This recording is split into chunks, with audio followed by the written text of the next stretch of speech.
আসসালামু আলাইকুম। কেয়া house YouTube মাই চ্যানেলের পক্ষ থেকে শুভেচ্ছা।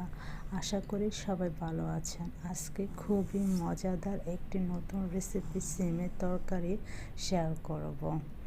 এটি গরম গরম ভাতের সাথে খেতে মজাই আলাদা। চলুন এটা রান্না করতে কী কী উপকরণ লাগে। প্রথমত আমি সিমের বেছে নিয়েছি, তারপর জিরে গুঁড়ো, হলুদের গুঁড়ো, লবণ স্বাদ মতো, তারপর রসুন বাটা, আদা বাটা, মরিচ, 2টি তেজপাতা এবং 2টি এলাচ। আমি আলু ফালি করে লম্বা লম্বা করে কেটে নিয়েছি, চাইলে আপনি আলু স্কিপ করতে পারেন। টমেটো, কাঁচামরিচ আর পেঁয়াজ। আমি টমেটো হাফ সাইজে 2টি নিয়েছি। আমি কড়াইতে হাফ কাপের তেল গরম করে নিয়েছি। এখন পেস্টগুলো দিয়ে দেব।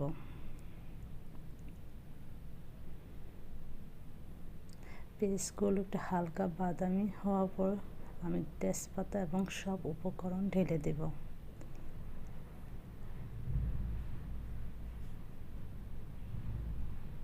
এটি ভালোভাবে কষিয়ে নেব। অল্প একটু পানি দিয়ে ভালোভাবে কষিয়ে নেব। যতক্ষণ উপরে তেলটা ভেসে না আসবে ততক্ষণ কষিয়ে নেব।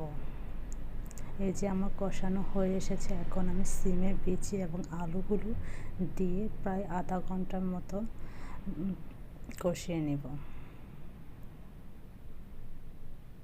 এখন সামান্য একটু পানি দিয়ে ভরে দেব। এখন দেখেন আমার সিদ্ধ হয়ে গেছে। আমি কাঁচামরিচ এবং টমেটো, মাছ দিয়ে আরও 10 মিনিট জাল করে নেব।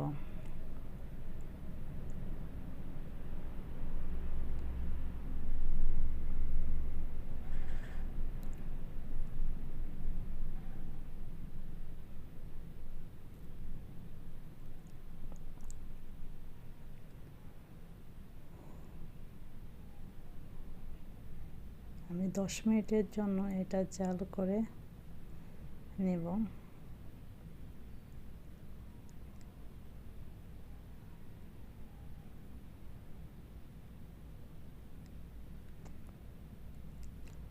দেখেন আমারটা হয়ে গেছে। এই দেখেন সিমের বিচির রান্না তরকারি। এটা খেতে মজাই আলাদা। আপনারা বাসায় কিভাবে রান্না করেন শেয়ার করবেন। আশা করি সবাই ভালো থাকবেন। যদি ভিডিওটি ভালো লাগে তাহলে লাইক কমেন্ট করে পাশে থাকবেন। নতুন নতুন টিপস পেতে সাবস্ক্রাইব করে পাশে থাকবেন। আল্লাহ হাফেজ।